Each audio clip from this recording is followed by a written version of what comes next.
주간 경주 소식 알아봅니다. 인터넷 신문 경주 포커스 김종득 기자 연결되어 있습니다. 안녕하십니까? 네, 안녕하십니까? 네, 지난 17일 발생했던 마우나오션 리조트 체육관 붕괴 사고와 관련해서 경찰이 최근에 중간 수사 결과를 발표를 했는데요. 이 경주 마우나오션 리조트 체육관 붕괴 사고, 부산 외대 신입생 138명의 사상자가 발생을 한 지 벌써 이제 보름이 됐습니다. 경찰의 중간 수사 결과 발표가 나왔죠. 예, 그렇습니다. 그 경북지방경찰청 그 수사본부는 지난 2월 28일 그 중간 수사 결과를 발표를 했는데요. 네. 총 그 138명의 사상자가 발생한 이번 사고는 그 설계, 시공, 감리 단계에서의 부실, 그리고 리조트 측의 허술한 안전관리가 어우러진 총체적인 그 인재였던 것으로 이렇게 드러나고 있습니다. 네. 그 중간 수사 결과 발표 시점까지 경찰에서는 총 100여 명을 그 리조트 관계자, 시공사 등 한 100여 명을 대상으로 그 조사를 했다고 이렇게 밝혔습니다. 네. 하나씩 좀 짚어보겠습니다. 구조물 제작업체와 건축 구조기술사 사이에도 일부 문제점이 드러났죠. 예, 그렇습니다. 이 허가와 관련해서 경주시청에서 2009년 6월 달에 그 허가를 받고 9월 9일 날 사용 승인을 받았는데, 네. 허가와 관련해서 법률적 위반이나 절차상 위반은 없었다. 또 설계 단계에서 적설 하중 등은 현재까지 특별한 문제점이 드러나지 않았다. 이렇게 밝힙니다. 그러나 이 강 구조물 제작업체가 설계한 구조도면이나 또 구조 계산서는 이 건축 구조 기술사로부터 구조 안전 확인을 받도록 이렇게 건축법에 규정이 되어 있지만, 당시에 건축물 시공 당시에 건축 구조 기술사는 서울에 있는 사무실에서 근무하면서 이 건축물 관련 구조 계산서 등은 일절 확인하지 않았고, 또 이 강구조물 제작업체가 임의로 자신의 도장을 사용하도록 한 사실이 드러났습니다. 네. 이 구조 계산서 검토비 명목으로 한 달에 250만 원을 지급받는 조건으로 이 자신의 도장을 강구조물 제작업체에 맡겨두고 그 업체에서 알아서 하도록 했다는 겁니다. 네. 건축사가 이 건축 설계 도면을 작성할 때에도 건축 구조기술사로부터 확인을 받은 이 구조 계산서를 반영해야 하는데, 전혀 건축 구조기술사와 협의를 하지 않고 또 이 보조기둥 바닥판의 앙카볼트 설치 개수를 당초에 4개로 되어 있던 것을 2개로 줄이도록 이렇게 변경한 사실도 드러났습니다. 네, 그렇습니다. 시공 단계에서는 어떤 부실이 드러났습니까? 바닥 부분의 시공에서 부실이 드러났는데요. 이 강구조물 제작 및 시공업체가 강구조물을 시공할 때는 톱하기 후에 주기둥과 바닥면의 앙카볼트를 연결을 하고, 그런 다음에는 이 고강도 무수축 몰타르를 약 5cm 두께로 시공해서 단단하게 고정을 시켜야 하는데, 몰타르 대신 시멘트로 마감 처리한 것으로 드러났고요. 이로 인해서 주기둥 하부와 바닥면의 앙카볼트가 부식이 되는 등 하부 지지 구조가 매우 부실한 점이 드러났습니다. 또한 주기둥 일부 부재에서도 기준치에 미달되는 등 부실 자재가 사용이 됐고, 시공사가 공사 전반에 대한 현장 감독도 하도급체에 맡겨두고 제대로 하지 않았던 것으로 드러났습니다.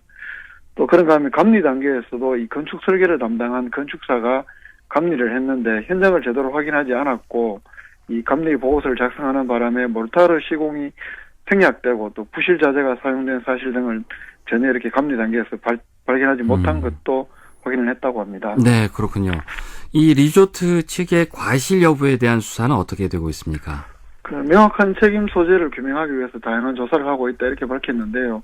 당시에 경주지방에 많은 눈이 내렸으나 진입로 또 주차장에 대한 제설 작업은 리조트 측이 했지만 체육관 지붕에 대한 제설 작업은 아예 전혀 하지 않은 것으로 드러났습니다. 적설 하중이 1제곱미터당 50kg으로 설계가 되어 있기 때문에 제설 작업은 생각조차 하지 않았다, 이런 진술도 확보를 했다고 하는데요. 네. 체육관은 또 법상 안전점검 대상이 아니라는 이유로 허가받은 이후에 단 한 차례의 안전점검도 하지 않았는데, 경찰은 그러나 운동시설로 허가를 받았다고 해도 강당 용도로 이용을 하면서 또 더구나 폭설로 붕괴 위험이 있었다면, 또 더구나 많은 다중이 이용을 하는 상태였다면 사전에 점검을 했어야 하는 것 아니냐, 또 이렇게 보고 있다고도 밝혔습니다. 네. 당시 체육관 수용 인원이 과다했다는 지적도 나오는데요. 이 부분에 대한 수사는 어떻게 진행되고 있습니까? 경찰에 따르면 사고 당시에는 이 체육관 안에는 학생들 524명, 이벤트 회사 직원 13명 등 모두 537명이 있었다고 합니다. 그러나 이 소방시설 설치 등에 관한 그 법률에 따르면 따라서 추정할 경우에는 적정 수용 인원이 260명 정도로 이렇게 추정이 되기 때문에 2배가량 초과 인원을 수용한 문제가 있다.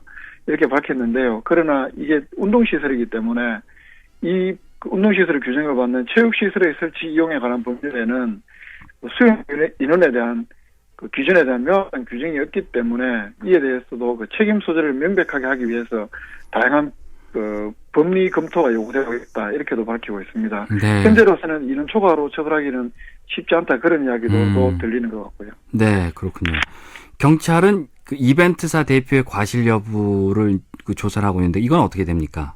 그렇습니다. 이게 행사 진행 요원 13명만 배치했을 뿐 그 이벤트사에서 안전 요원을 전혀 배치하지 않았다는 문제인데요. 네. 또 그리고 행사가 진행되는 동안에는 행사 진행 요원만 행사장에 두고 이벤트사 대표 등은 행사장에도 있지 않고 숙소에 있었던 것으로 경찰은 확인을 했습니다. 다만 이 행사 진행과 관련된 것이 아니라 건물 붕괴에 따른 피해에 대해서 이벤트사에 대해서 과연 책임을 물을 수 있는지에 대해서는 그 법률적인 다툼이 충분히 예상이 되기 때문에 경찰은 여러 방면으로 다양하게 또 검토를 하고 있다. 이렇게 밝혔습니다. 네. 그리고 경주시청에 신고한 공사비와 실제 공사비가 차이가 나서 여러 의혹이 있었는데 이 부분은 어떻게 설명을 하고 있습니까?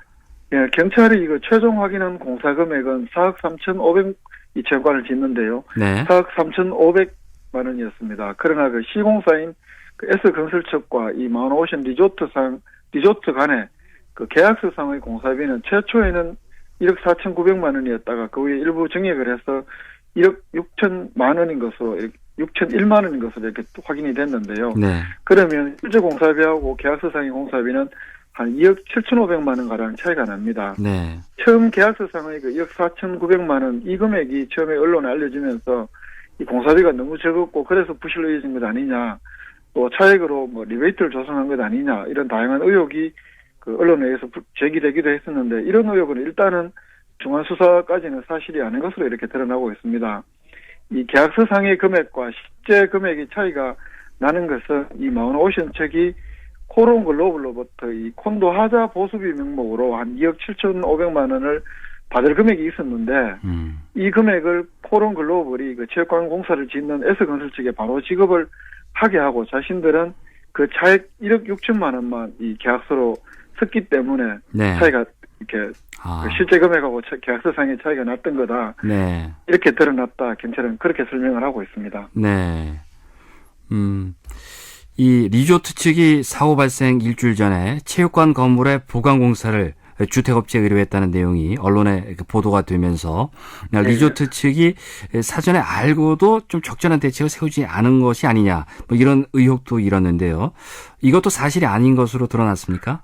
그렇습니다. 이 붕괴 사고 직후에 그 일부 언론은 울산 지역의 한 그 주택 업자가 그 사고 발생 일주일 전에 그 리조트 관계자로부터 체육관 시설 보강을 위한 공사비 산출 견적 의뢰를 제안받았다. 그래서 체육관도 둘러봤다.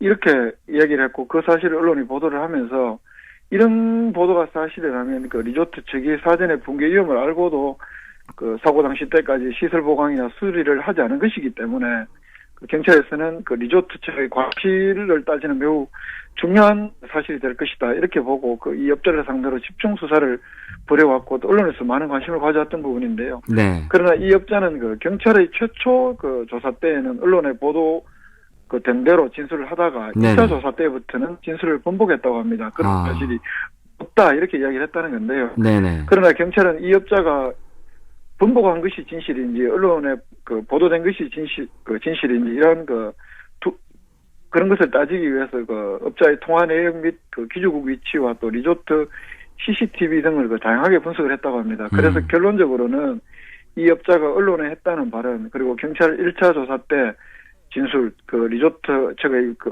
보강공사 견적 의뢰를 했다 이런 부분이 결국은 허위다 이렇게 결론을 지었다고 합니다. 네. 이 업자의 친구 최모 씨가 마운하 쪽에서 공사 견적을 낸 적이 있다는 것을 마치 자신이 그 리조트 측으로부터 견적을 받은 것처럼 허위로 진술했다는 것을 확인했다는 건데요. 네. 결국은 그 배설 작업을 지시했다고 했다가 번복했던 경시 공무원을 두고도 그 경찰이 뭐 조사한다고 한바탕 그 소동을 피웠고 또 이 업자의 엉뚱한 진술 때문에 아까 방금 말씀드린 대로 기지국 위치 조사, 뭐 통화 내역, CCTV 분석 이런 등등을 그 조사를 하면서 결국은 경찰의 수사력만 남긴 그런 그 결과가 되고 말았습니다. 네. 자, 최종 수사 결과는 언제쯤 나올까요? 경찰은 이 체육관 붕괴의 원인이 어디에 나오느냐에 따라서 사법 처리 대상자의 폭이 정해지기 때문에 이 붕괴 원인을 규명하는 게 가장 중요하다고 이렇게 늘 강조를 하고 있습니다. 네. 이 붕괴 원인을 규명하는 데에는 그 국가수의 시뮬레이션 결과 등 객관적이고 과학적인 검증 결과가 바탕이 돼야 되기 때문에 실제로 붕괴 원인을 규명하는 데는 앞으로도 좀 더 시간이 걸린다고 하고요. 그래서 이 붕괴 원인을 일단 최종 그 붕괴 원인이 나오는 대로 그 사법 처리 대상자를 밝히겠다 이렇게 이야기하고 있는데 어쨌든 네. 원칙적으로는 그 이번 사고가 부실 공사였다는 점은 명백하다. 그리고 리조트 측이 지붕 개설 작업을 하지 않고 또 많은 인원이 들어가게 해서 붕괴 때 대피가 잘 이루어지지 않은 점 등 그렇기 때문에 리조트 책임자에 대한 사법 처리나 또 설계 시공 감리 부실에 대해서도 그 책임 추궁은 불가피하다 이렇게 이야기를 하고 있습니다. 네. 잘 들었습니다. 한 주간의 경주 소식 인터넷 신문 경주 포커스 김종득 기자로부터 들었습니다. 고맙습니다. 예, 고맙습니다.